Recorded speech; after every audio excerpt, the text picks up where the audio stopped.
गिरामी, मैं अंसार अजीज नदवी इस वक्त एक और हंगामी और ब्रेकिंग सुर्खी पर और उसकी तफसीलात पर आप लोगों की जानिब लेना आना चाहता हूँ। एक ही मौजू पर गुफ्तगू करना चाहता हूँ और वह है औरंगाबाद और औरंगजेब आलमगीर रहमतुल्लाह अलैह। औरंगाबाद में औरंगाबाद का नाम बदले जाने को लेकर के न सिर्फ मुसलमान बल्कि हमारे गैर मुस्लिम भाई भी नाराज हैं और लगातार एहतिजाजात कर रहे हैं। नाज़रीन गिरामी, आप नाम जितना भी बदल लो, लेकिन क्या औरंगाबाद की तारीख बदली जाएगी? क्या वहां मौजूद औरंगाबाद से औरंगजेब आलमगीर रहमतुल्लाह अलैह से वाबस्ता किलों को ढाया जाएगा? वहां के रास्ते जो औरंगाबाद का शहर जिसमें मुख्तलिफ रास्ते, गलियां मुख्तलिफ नामों से, तारीखी नामों से जुड़े हुए हैं, क्या उन कॉलोनियों, उन शहरों को भी आप नीचे गिरा देंगे? आखिर तारीख को मिटाने के चक्कर में आप कितने शहर बर्बाद करेंगे? नाज़रीन गिरामी, सोचा कि इस मौजू पर गुफ्तगू करूं और ये सोचूं कि आखिर क्यों औरंगजेब आलमगीर रहमतुल्लाह अलैह इनकी नजरों में खटकते हैं, उनका नाम इनकी नजरों में खटकता है। सब लोगों के लिए नहीं, लेकिन मुतासिब ज़हनियत रखने वाले कुछ हिंदुत्व ज़हनियत के लोगों में। आज भी औरंगाबाद में पंचक्की हो या फिर जो है जामे मस्जिद हो, बीबी का मकबरा हो, या ऐसी बहुत सी सारी चीजें जो है इस वक्त मशहूर हैं, तारीखी हैं, वो आखिर कहां तक आप जो है मिटा सकते हैं, ये सवाल उठता है। नाज़रीन गिरामी, तारीख के अगर औराक खंगाले जाएं, और इस सिलसिले में मौलाना शाहिद कासमी सीतापुरी ने जो लिखा है कुछ साल पहले, जिनकी मजमून शाये हुआ था, उन्होंने लिखा था कि लूदी खानदान के तहत 1526 में बाबर ने हिंदुस्तान पर हमला करके खानवादे मुगलिया की बुनियाद डाली और मुगल हुकूमत हिंदुस्तान पर कायम होगी, जिसने एक के बाद दीगर हिंदुस्तान को 21 हुक्मरान दिए। खानदान मुगलिया की बुनियाद बाबर तैमूरी ने रखी और फतह के 4 साल गुजरे थे कि 1530 ईस्वी में मौत का पैगाम वहां पहुंचा। फिर हुमायूं 10 साल तक तख्तनशीन रहा, लेकिन हुमायूं को शेरशाह सूरी ने हिंदुस्तान से मार भगाया। फिर 5 या 15 साल की जिलावतनी के बाद आखिरी उम्र में शाह ईरान की मदद से उसे मौका मिला तो खानदान सूरी को शिकस्त देकर हिंदुस्तान पर कब्जा किया। फिर अकबर, जहांगीर और शाहजहां ने इस्लामी हिंदुस्तान की सियासी तारीख में एक नए व मुस्तहकम दौर का आगाज किया, जिसकी मिसालें मिलती हैं, और उस दौर को आज भी गैर मुस्लिम जब तारीख में बयां करते हैं तो उसको सुनहरा दौर ही कहा जाता है आज के मुकाबले में। इसके बाद सल्तनत इख्तिदार की अमानत इल्म अदब, हौसला व हिम्मत और ज़ुहद व तक़वे के मज़हर जमील अबुल मुज़फ़्फ़र मुहीद्दीन औरंगजेब आलमगीर रहमतुल्लाह अलैह की तरफ मुंतकिल हो गए।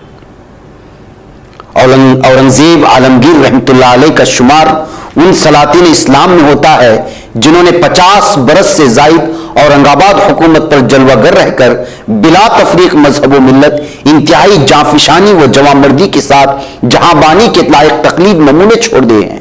साथ ही साथ हजरत औरंगजेब रहमतुल्लाह अलैह तारीख हिंद की वो मजलूम शख्सियत हैं जिन्हें मुतासिब मुअर्रिखीन ने बुतशिकन, हिंदुकश और जालिम व जाबिर बादशाह की हैसियत से मुतारिफ कराया। औरंगजेब आलमगीर रहमतुल्लाह अलैह आखिर कौन है? औरंगजेब आलमगीर रहमतुल्लाह अलैह की विलादत बासआदत के बारे में सुल्तान नूरुद्दीन जहांगीर रकम तराज हैं कि इतवार माह आबान सन 14 जुलूस ब मुताबिक 15 ज़िलक़ायदा 1027 हिजरी को अल्लाह ताला ने आसिफ खां की लड़की मुमताज महल के बतन से शाहजहां को एक फर्जंद अता किया। सैयद मोहम्मद मियां देवबंदी रहमतुल्लाह अलैह लिखते हैं, जिस तरह औरंगजेब की तमाम उम्र घर से बाहर और दारुस सल्तनत से दूर गुजरी, उसी तरह उसकी विलादत और मौत दोनों प्रदेश में वाक़ई हुई। जहांगीर अहमदनगर के सिपहसालार मलिक अंबर को शिकस्त देकर आगरा की तरफ इत्मीनान से वापस आ रहे थे कि गुजरात की इंतहाई सरहद पर बमकाम जोहद हिंदुस्तान के सबसे बड़े ताजदार ने आलमी वजूद में कदम रखा, इब्तिदाई रसूम पूरा करके उज्जैन पहुंचा और जश्न विलादत पूरी शान और शौकत से मनाया गया। तालीम तरबियत की अगर बात करते हैं तो बकौल अल्लामा फजल इमाम खैर आबादी मुल्ला अबुल वाइस अरगामी से इब्तिदाई तालीम के मनाजिल तय किए। इल्म अदब मौलवी सैयद मोहम्मद कन्नूजी से हासिल किया और बकौल सैयद सबाहुद्दीन अब्दुर्रहमान औरंगजेब की तालीम लायक और काबिल असातिज़ा की निगरानी में हुई। जिन अरबाब इल्म कमाल से उसने फैज़ हासिल किया उनके नाम मौलाना अब्दुल लतीफ़ सहारनपुरी, मौलाना हाशिम गिलानी, अल्लामा सादुल्लाह, मुल्ला मोहन बिहारी, मौलाना सैयद मोहम्मद कन्नूजी, मुल्ला शेख अहमद मारूफ भी मुल्ला जीवन और शेख अब्दुल कवी दानिशमंद खान। ये अहम तरीन उनके असातिज़ा के नाम हैं जिनसे उन्होंने तालीम हासिल की थी।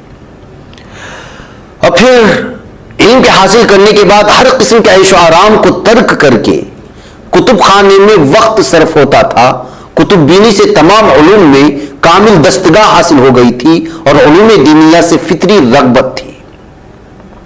मासिर आलमगीरी में लिखा है कि क़िबला आलम के कमालात कसबिया का अज़ीमुशान कारनामा उलूम दीनिया यानी फ़िक़्ह व तफ़सीर व हदीस की तहसील है।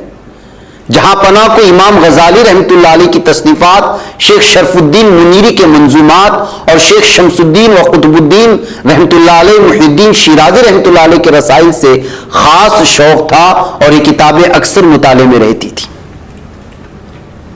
और सैयद सबाहुद्दीन अब्दुर्रहमान लिखते हैं कि औरंगजेब हाफिज कुरान भी थे। ताज्जुब की बात यह है कि उन्होंने कलाम पाक उस वक्त हिफ्ज किया जब वो अपनी उम्र के 43वें साल में थे। यानी कि सब लोग कुरान को हिफ्ज करते हैं छोटे उम्र में, लेकिन औरंगजेब आलमगीर रहमतुल्लाह अलैह ने 43वीं उम्र में कुरान को हिफ्ज किया था। जैसा कि मासिर आलमगीरी में भी मौजूद है, हजरत के फजाइल में सबसे अहम व अज़ीमुश्शान अम्र हिफ्ज़ कुरान करीम की सआदत है। अगरचे इब्तिदाई से क़िबला आलम को अक्सर सूरतें कुरान मजीद हिफ्ज़ थी, लेकिन तमाम व कमाल कलाम पाक के हिफ्ज़ से बाद जुलूस बहर अंदोज हुए। और इसके अलावा फ़न खत्ताती में भी उनको बहुत ज्यादा महारत थी, जिसको आजकल कैलीग्राफी कहा जाता है। और फिर आप लोगों को मालूम होना चाहिए कि अदब में भी ज़ौक़ था और तसव्वुफ़ व सुलूक के सिलसिले में आलमगीर रहमतुल्लाह अलैह ने सुलूक व तरीक़त की भी तालीम हासिल की। इस सिलसिले में हज़रत मुजद्दिद अल्फ़िसानी रहमतुल्लाह अलैह की तालीमात से मुतासिर थे। इसलिए उनके फर्जंद अर्जुमंद हज़रत मोहम्मद मासूम के रुश्द व हिदायत से मुस्तफ़ीद होते रहे। और औसाफ और खुसूसियात का तो क्या कहना कि मुअर्रिख़ीन ने जिस तरह से कलमी तस्वीर उनकी पेश की है, खिराज अक़ीदत पेश करते हुए लिखते हैं कि हज़रत आलमगीर रहमतुल्लाह अलैह मजहबी मामलात के बेहद पाबंद, हनफीयुल मसलक सुन्नी, फ़राइज़ खमसा के पाबंद, वज़ू पर दवाम यानी हमेशा बावज़ू रहते और ज़बान कलिमे तय्यबा का विर्द में जो है पूरी तरह से मशगूल रहती। नमाज बाजमात मस्जिद में और ज़कात शरई की अदायगी का एहतिमाम, रमज़ान में सौम व सलात व दीगर अय्याम 20 के रोज़ों की पाबंदी करते थे।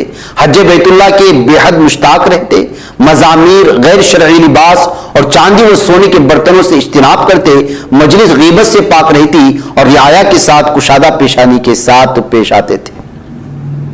नाज़रीन गिरामी, जिनके अंदर इतनी सारी औसाफ हों, वो भला अपनी रियाया पर कैसे जुल्म कर सकता है?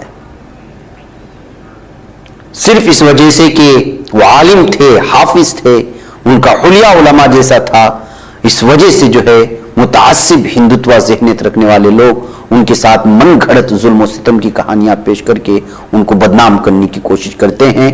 ये वही लोग हैं जिनको असल तारीख से कोई वाकफियत नहीं है। में दिया था जब वो एक मस्त हाथी के सामने खुले मैदान में डट गए थे और 14 साल की उम्र में मस्त हाथी के सामने जो खुले मैदान में डट गए थे, उसको हमारे गैर मुस्लिम तारीखदानों ने भी अपनी किताबों में लिखा है। असल में अब तख्तनशीनी किस तरह हुई, यह भी तो असल मौजू है।